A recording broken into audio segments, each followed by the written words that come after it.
Hit TV YouTube channels లో మీ వ్యాపార ప్రకటనలకు మరియు ప్రమోషనల్ ఇంటర్వ్యూస్ కోసం వెంటనే సంప్రదించండి. అవునండి. ఇప్పుడు మీ ఫ్లాట్ లో ఆమె ఉందన్నది వాస్తవం. అవునండి, నిజం అండి. మీరు ఎందుకు ఫ్లాట్ వదిలేశారండి? నేను ఫ్లాట్ వదలలేదండి. ఆమెకి డ్రగ్స్ అలవాటు, ఆమె చుట్టూ ఉండే మనుషులు వీళ్ళందరూ కూడా చాలా చెత్త. అలా అని చెప్పి నేను హైదరాబాద్ వచ్చిన కొత్తలో ఖచ్చితంగా నాకు హెల్ప్ చేసిందండి, గ్రాడ్యుయేట్ ఉంది. రెండోది ఏంటంటే నిజంగా ఇందాక చెప్పినట్టే నా రెప్యుటేషన్ ఎక్కడ పాడవద్దు అని భయంతో మూసుకొని నేనే బయటకు వెళ్ళిపోయానండి. వదులుకోవడానికి సిద్ధంగా లేనండి. నేను అసలు ఏమీ మాట్లాడలేదు, ఏమీ లేదు, నేనే వెళ్ళిపోయాను. మల్హోత్రా ఎందుకు లావణ్యతో మాట్లాడాల్సి వచ్చింది? ఆ ఆడియోలో కూడా ఉంది, తను చెప్తుంది నన్ను చంపేస్తాం, కనీసం బాడీ కూడా దొరకకుండా చేస్తాం అని చెప్పి. ఎవరు తను కంప్లైంట్ లో పేర్కొంది లావణ్య. కంప్లైంట్ లో పేర్కొందండి. ఏదైనా ప్రూఫ్ ఉందా? ఈవిడే నేను మళ్ళీ చెప్తున్నానండి. So I can't talk on behalf of which is not right. So ఆవిడని బెదిరించిందండి. వాళ్ళ అన్నయ్యతోని చాలా ఫిల్తీ లాంగ్వేజ్లో మాట్లాడింది. ఇదంతా జరిగింది. ఇవన్నీ కూడా వాళ్ళ దగ్గర ఉన్నాయి. వాళ్ళు కంప్లైంట్ ఫైల్ చేస్తారండి. I can't talk on behalf of it's because it's not right. Clarity ఇవ్వండి. అంటే మీరు ప్రతి ఇంటర్వ్యూలో కూడా పెళ్లి చేసుకోవాలని చెప్తున్నారు, కానీ ఆమె చెప్తున్నటువంటి వాటిలో పెళ్లి చేసుకుంటానని నమ్మించి మోసం చేశాడు. ఏమంటే పెళ్లి చేసుకుంటా నమ్మించి మోసం చేశానని ఒక దగ్గర చెప్తుంది, మాకు ఆల్రెడీ పెళ్లి అయిందని ఇంకో దగ్గర చెప్తుంది. గుడిలో పెళ్లి చేసుకున్నా అది చెప్తే అబద్ధం చెప్పడం మొదలు పెట్టినప్పుడు ఏ అబద్ధం అనేది చెప్తారండి. నేను నించోని నిజం చెప్తున్నా. నేను ఇందాక కూడా నేను మీ భయపడి మిమ్మల్ని ఎవరి వెళ్ళిపోతాను కదా, నిజంగా ఎంతో ఒక నిమిషం మాట్లాడాలి కాబట్టి కారు ఎక్కానంటే మా డ్రైవర్ తెలియక తీసాడు. అందుకే డ్రైవర్ని కూడా దిగమన్నా అప్పుడైనా సరే 1 మినిట్ ఆగుతారు మాట్లాడి వచ్చేద్దాం అని చెప్పి. నాకు అసలు మీడియాని అవాయిడ్ చేద్దాం అనుకుంటే అసలు ఎక్కడ దాకా కూడా మీరు లావణ్యతో రిలేషన్షిప్ వదులుకోవడానికి కారణం ఏంటి? తను డ్రగ్స్ తీసుకుంటుందని తెలిసిన తర్వాత వదులుకున్నారా, లేకపోతే ముందు నుంచే వదులుకున్నారా? ఏమండి, 2-3 ఏళ్ళు అంత బాగానే ఉంది. ఆ తర్వాత మా అందరికి ఎటువంటి రిలేషన్షిప్ అంటే శారీరకంగా కానీ ఎలాంటిది లేదండి. అండ్ ఆవిడ వేరే అతనితో రిలేషన్షిప్లో ఉండి నేను ఆవిడ దగ్గర ఉండాలి. ఏంటంటే మీకు మీ పేరెంట్స్కి చాలా చాకరీ చేశాను నేను, నన్ను పట్టించుకోలేదు వాళ్ళు అంటున్నాను. మళ్ళీ చెప్తున్నాను, కాదు, అబద్ధం. ఆ ఇంట్లో కూడా మాకు ఈ సినిమా మొదలైంది ఎప్పుడంటే సంవత్సరం క్రితం అండి. సంవత్సరం కూడా అవ్వలేదు అనుకుంటా. అదే చెప్తున్నానండి. మీరు అంత గట్టిగా ఇది భయం వేసిందండి. సార్ లావణ్య ఎలా పరిచయం సార్ మీకు? ఎక్కడ పరిచయం? నాకు హైదరాబాద్ కాదండి, నాకు నిజంగా వైజాగ్లో ఉన్నప్పుడు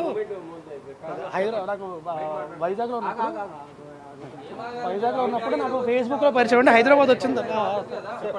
సరే వెళ్ళిపోతాం. సో నాకు వైజాగ్లో పరిచయం అండి.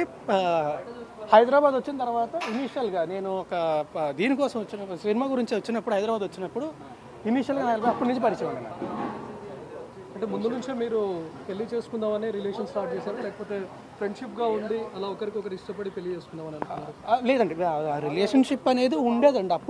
అప్పట్లో ఉండేదండి, 2-3 ఇయర్స్ అండి. ఆ తర్వాత లేదండి. బట్ నాకు పెళ్ళి అనే ఉద్దేశం ఎప్పుడూ లేదండి. అవును, మీరు అడిగే విధానం బట్టి ఎక్కడికి కూడా భయం వస్తుంది. ఎందుకంటే మీరు అన్నట్టుగా తనను పెళ్లి చేసుకోవాలి తనతో రిలేషన్, లేకపోతే తనతో రిలేషన్లో ఉన్నామండి. కాదండి, అంటే మనసులో ఎక్కడో ఉండేదండి, ఖచ్చితంగా ఉండేదండి.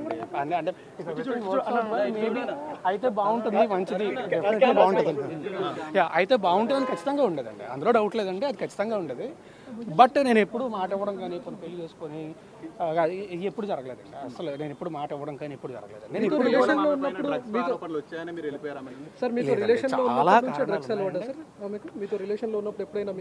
రెండు 3 ఏళ్ళ తర్వాత స్టార్ట్ అయింది. అంటే ఆమె మీకు కూడా తీసుకొని వచ్చానని చెప్పింది, ఒకసారి చెప్పింది. ఏమండి, నేను నా జీవితంలోని నేను ఈ రోజు దాకా ఎప్పుడు డ్రగ్స్ ముట్టుకోను. ఇది పచ్చి నిజం. కావాలంటే నా హెయిర్ ఇస్తా, నా బ్లడ్ ఇస్తా, అన్నీ ఇస్తా. ఇది కూడా మీరు అనుకోవచ్చు మేబీ 4 రోజుల తర్వాత ఇది అదే. నేను జీవితంలో ఎప్పుడు ముట్టుకోను కూడా. ఇప్పుడు లావణ్యను బలవంతంగా డ్రగ్స్ కేసులో ఇరికించారు తప్ప నాకు డ్రగ్స్ 45 రోజులు జైల్లో. ఒకటి చెప్తాను, ఇప్పుడు నేను ఆవిడ డ్రగ్స్ కేసులో ఇరికించేంత సీన్ నాకుంటే, నాకు ఈ పరిస్థితి రాదు కదా. ఈరోజు ఈ పరిస్థితి రాదు కదా. దీని నుంచి కూడా అవాయిడెడ్. అంటే ఇప్పుడు మీరు రిలేషన్షిప్లో ఏమండి, నేను కలిసి సినిమా చేసాం, అతి త్వరలో సినిమా రిలీజ్. అతి త్వరలో సినిమా రిలీజ్. మరి ఆమె ఎందుకు లావణ్యతో ఫోన్లో మాట్లాడింది? ఈవిడ ఆమెతోనే కాదండి, నాతో పనిచేసిన డైరెక్టర్స్, నా ఫ్రెండ్స్ అందరికీ ఆమె ఫోన్లు చేసిందండి, అందరికీ ఫోన్లు చేసి బెదిరించింది. అండ్ మళ్ళీ ఇందాక చెప్పినట్టే I can't talk on behalf of her. వాళ్ళు కంప్లైంట్ ఫైల్ చేస్తారండి, నా సైడ్ నుంచి నేను ఫైల్ చేస్తాను. కంప్లైంట్ ఫైల్ చేసిన తర్వాత డీటెయిల్డ్గా మళ్ళీ నేనే ప్రెస్ మీట్ పెట్టి ఏం కంప్లైంట్ ఫైల్ చేశానని చెప్తాను. నేను ఇప్పుడు ఏం చెప్పానండి, కంప్లైంట్ ఫైల్ చేసిన తర్వాత మాట్లాడతాను. సరే, ఇప్పుడు లావణ్య ఎన్నో ఫోటోలు మీడియాకి రిలీజ్ చేసింది, దానిపైన మీరు ఏం చెప్తారా? అంటే అందులో మీ ఫ్యామిలీ మెంబర్స్ ఉన్నారు. అదే అండి, మీరు పెళ్లి చేసుకుందాం అని చెప్పింది అంటున్నారు. ఇందాక మీరేం అడిగారు, పెళ్లి చేసుకుంటానని మాట ఇచ్చాడు అని చెప్పింది అని చెప్తున్నారు.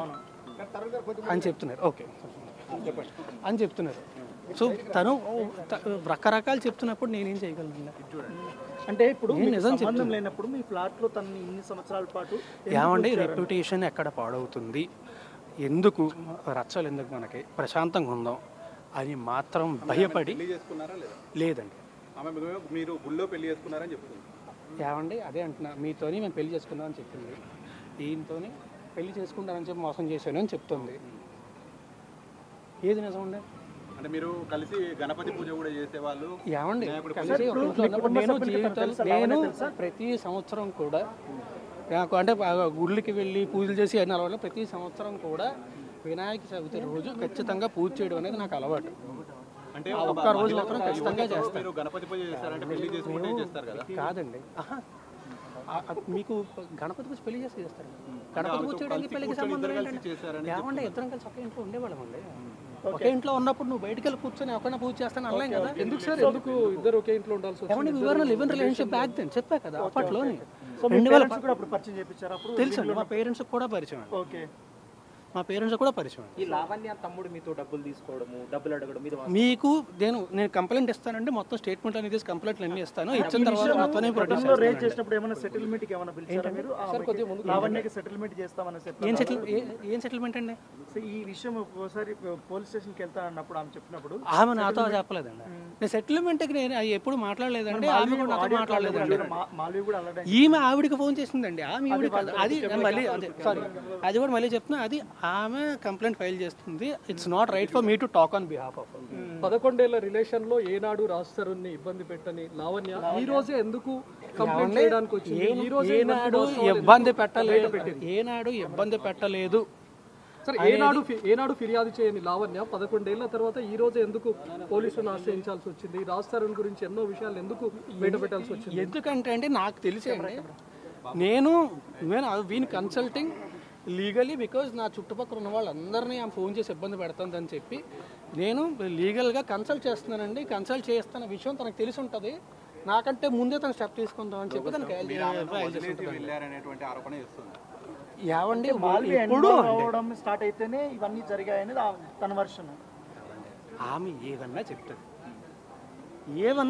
సార్, చివరిగా మీరు ఎప్పుడు కలిసారు సార్ లావణ్య? ఏళ్ళు కాదండి, మంత్స్ అయిందండి.